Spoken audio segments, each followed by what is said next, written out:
안녕하십니까? FNT 채널의 박노길입니다. 오늘은 요즘 사람들이 많이 관심을 갖고 있는 챗봇에 대해서 말씀드리겠습니다. 챗봇이 인터넷상에서 소개가 되고 사람들이 구글의 검색 기능에 비해서 훨씬 수한 것을 알게 되었고 또 이에 대해서 놀라움과 두려움을 표했습니다. 매우 어려운 주제를 질문했을 때 그 답변은 그리고 일목요연한 대답을 해줬기 때문입니다. 인공지능은 바둑에서 먼저 소개가 되었죠. 많은 사람들이 알파고라는 인공지능의 위력을 합니다. 게임이라는 특수 분야에 인공지능이 들음으로 인해서 실제 몸담고 있는 프로 기사들이 상당히 고통을 받고 있는 건 사실입니다. 그런데 그들도 단지 지배받는 것이 아니라 인공지능을 활용해서 학습을 해서 더 나은 실력을 가지고 대국에 임하는 것으로 알고 있습니다. 인공지능은 도구일 뿐입니다. 기술이 나왔을 때 그것에 대해서 당당히 맞서서 극복해 나갈 때 우리에게 고마운 역할을 해준다는 사실을 역사를 통해서 배워오고 있습니다. 챗봇이 인문학과 창작 소설, 미술, 공학 분야의 코딩까지 해내주는 수준이다라고 소개가 됐는데 저 또한 생활 속에 활용을 해보려고 합니다.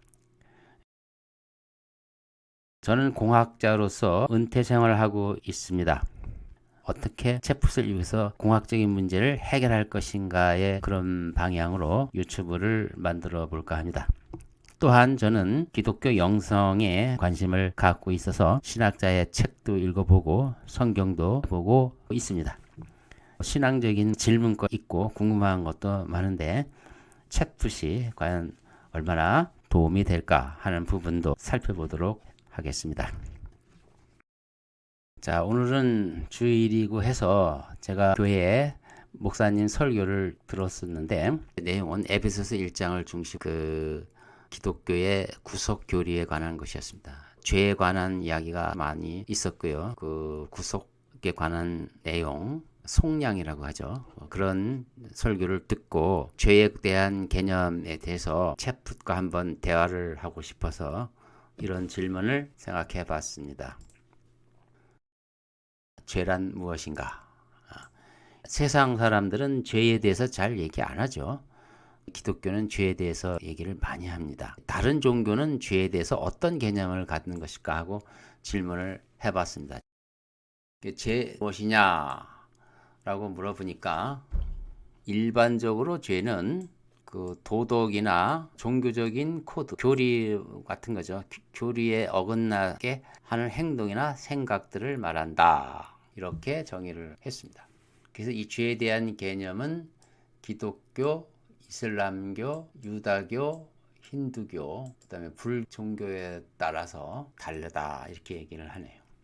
자, 기독교를 보겠습니다. 기독교에서는 죄는 하나님의 의지에 반해서 하는 어떤 생각이나 말이나 행동이나 무시, 묵인 이런 것으로 정의된다. 하나님의 의지에 반한 일체 반대하는 것들을 총체적으로 죄다. 기독교에서 말하는 죄다. 이슬람교에서는 알라에 불순종하는 것이다. 이렇게 말하네요. 그 어떤 의무를 무시한다거나 비윤리적인 행동을 한다거나 믿지 않는 것들이 죄가 될 수 있다. 이슬람은 기독교와 비슷한 개념을 가지고 있습니다. 힌두교에서는 죄는 하르마를 어긴 것을 말한다. 즉 우주의 질서를 어긴 것. 현세와 장래의 삶에 있어서 부정적인 생각을 갖는 것이 죄다. 이렇게 말하네요. 독특하게 죄의 개념이 표현되고 있습니다. 불교에서는 8 정도를 따르는데 무시하거나 실패한 것과 죄의 개념이 직접적으로 연결이 되어 있다. 그로 인해서 고통, 재탄생, 윤회를 말하는 거겠죠.가 이루어진다. 각자의 종교는 자신만의 독특한 죄에 대한 이해를 가지고 있다. 일반적으로 도덕이나 종교적인 원리에 대항해서 잘못하는 행동을 말한다. 이렇게 얘기를 합니다. 죄란 무엇인가 했더니 그 정도로 설명을 해주네요. 풍부하게 설명을 해주는 것 같습니다. 자, 두 번째 질문은 세부적인 질문을 했습니다. 구속이라는 개념은 여러 가지 의미를 가지고 있는데 구속이 뭡니까? 라고 이제 질문을 하니까 이렇게 얘기하네요. 기독교에서는 예수 그리스도의 희생을 통하여 인류가 죄된 상태로부터 구원받을 수 있다고 하는 생각이 곧 리딤션이다 라고 말합니다. 또 그로 인해서 하나님과 화해되는 상황을 의미한다. 인류가 죄 상태로부터 구원받을 수 있다는 생각. 그리고 그 구속의 개념은 기독교의 신학과 신앙의 핵심이다 라고 말합니다. 신약 성경에 따르면 인간은 타락하였고 아담의 원죄 때문에 구원을 받을 필요가 있다 라고 말하고요. 아담의 원죄는 모든 인류가 전적으로 타락을 하게 되었다. 예수 그리스도의 죽으심과 부활하신 희생 제물이 바쳐짐으로 인해서 인류가 그들의 죄로부터 구속되고 구원받 길이 제공된다. 이것이 구속의 개념입니다. 이 구속의 개념은 그리스도인의 구원 개념과 아주 밀접하게 연결되어 있다. 이것은 예수 안에 있는 믿음을 통해서 사람들은 죄의 상태로부터 구원받을 수가 있고 하나님과 더불어 하늘나라에서 영생을 얻을 수 있다. 그리고 구속과 구원은 그리스도인 생활에 있어서 궁극적인 목표다. 은혜의 결과, 하나님의 사랑의 결과이다. 그래서 이것은 예수를 믿는 자에게 값없이 이루어진다. 간단히 말해서 그리스도교에서 구원이라고 하는 것은 예수 그리스도의 죽으심과 부활을 통해서 인류가 죄로부터 구원받고 하나님과 화해를 이룰 수 있다는 개념이다. 이렇게 말하고 있습니다. 제가 질문한 것에 대해서 성실하게 답변을 해주고 있군요. 좀 더 깊이 들어가겠습니다. 십자가의 의미를 얘기할 때 어떤 이는 전가에 대해서 말합니다. 죄로부터의 구원에 대해서 구속이라든가 전가 같은 개념을 다른 종교에서는 얘기합니까? 라고 질문을 해봤습니다. 그러니까 상당히 길게 설명을 해줬습니다. 전가, 그러니까 내가 가지고 있는 죄가 예수 그리스도로 이렇게 옮겨진다는 의미거든요. 내 죄가 예수님께 옮겨짐으로써 나는 죄가 없어진다, 이런 개념입니다. 그것을 어떻게 설명한가 보니까 한 사람의 행동이 다른 사람들에게 이익을 준다는 거죠. 예수 그리스도의 행위가 다른 사람들에게 유익을 준다. 예수 그리스도가 대신 죽으심으로써 상대방이 죽어야 할 것을 대신함으로써 그걸 전가했다. 그래서 다른 사람이 유익이 되었다. 이것도 기독교 이해하는데 가장 핵심이 된다. 그 구속과 구원을 이해하는데 핵심적인 개념이다. 이렇게 말합니다. 정확하게 답변을 하죠. 그러나 이러한 특별한 개념은 다른 종교에서는 나타나지 않는다 라고 말합니다. 이슬람에서는 죄로부터의 구원은 진지한 회개와 알라로부터의 용서를 구하는 걸 통해서 이루어진다. 진지하게 회개해야 되고 용서를 받아야 된다는 거죠. 그래서 임퓨테이션이라는 개념은 없다는 뜻입니다. 자, 힌두교에서는 구속의 개념은 즉 값을 주고 노예를 풀어준다는 개념이 구속인데요. 이건 카르마의 생각과 관련이 있다라고 말하네요. 한 사람의 행위의 결과가 이생과 내세에 따라간다. 그렇기 때문에 구속을 이루려면, 즉 구원을 이루려면 사람은 그들의 부정적인 생각, 좋은 행위와 영적인 연습을 통해서 균형을 잘 이루어야만 한다. 인간의 노력을 통해서 구속, 속량, 자유로움이 얻을 수 있다 하는 얘기예요. 윤회를 통해서 신성과 결합이 되고 자유로운 상태로 나갈 수 있다라는 게 힌두교의 개념입니다. 불교는 리딤션의 경로는 8 정도를 따르는 것으로부터 얻어질 수 있다. 깨달음을 유지하는 것을 통해서 구속을 이룰 수 있다 하는 거죠. 이러한 길을 따름을 통해서 사람은 고통과 윤회의 굴레로부터 자유를 얻을 수 있다. 결론적으로 말해서 임퓨테이션의 개념은 기독교의 중심 부분인데 비해서 다른 종교는 그들 자신만의 유니크한 이해를 가지고 있다. 어떻게 죄로부터 구속을 이룰 것인지, 그리고 자유와 평화의 상태를 유지할 것인지에 대해서는 그들만의 독특한 이해를 가지고 있습니다. 라고 채풋은 답을 해주고 있습니다. 좀 더 전문적인 질문을 해보겠습니다. 이 질문도 잘 답하는지 궁금합니다. 죄에 대한 정의에 대해서 어떤 그리스도인은 그것은 빗나간 화살과 같은 것이다 라고 말합니다. 다른 그리스도인은 그것은 율법을 어기는 것을 말합니다. 이렇게 달리 말하는데 그 차이점을 말해 보세요. 신학교에서나 있을 법한 질문을 해봤습니다. 어떻게 답변하는지 보겠습니다.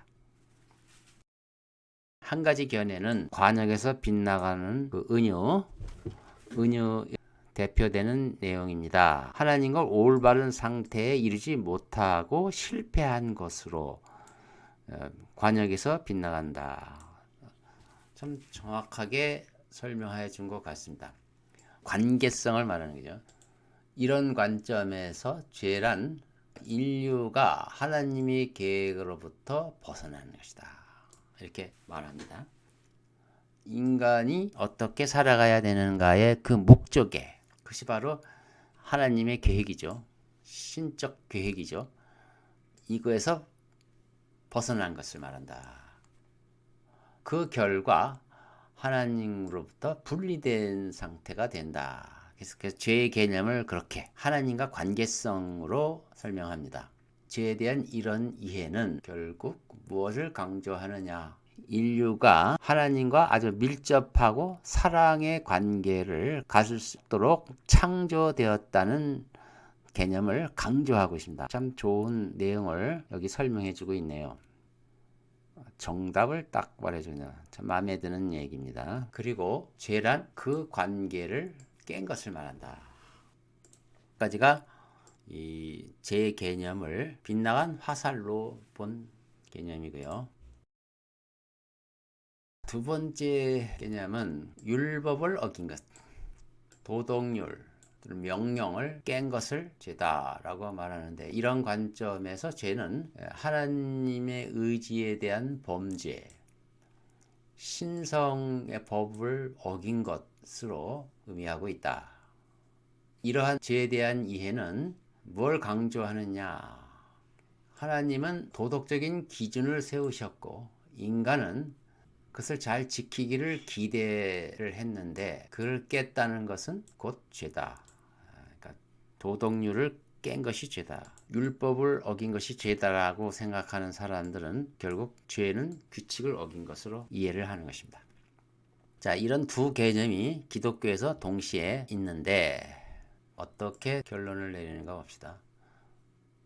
이 두 개념은 기독교계에서 공존하고 있고요. 기독교 신학과 성경의 다른 관점을 반영하고 있습니다.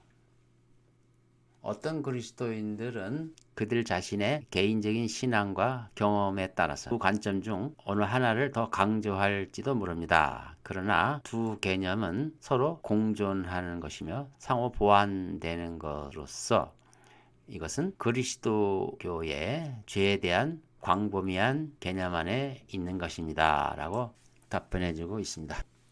제가 마지막으로 질문을 했습니다.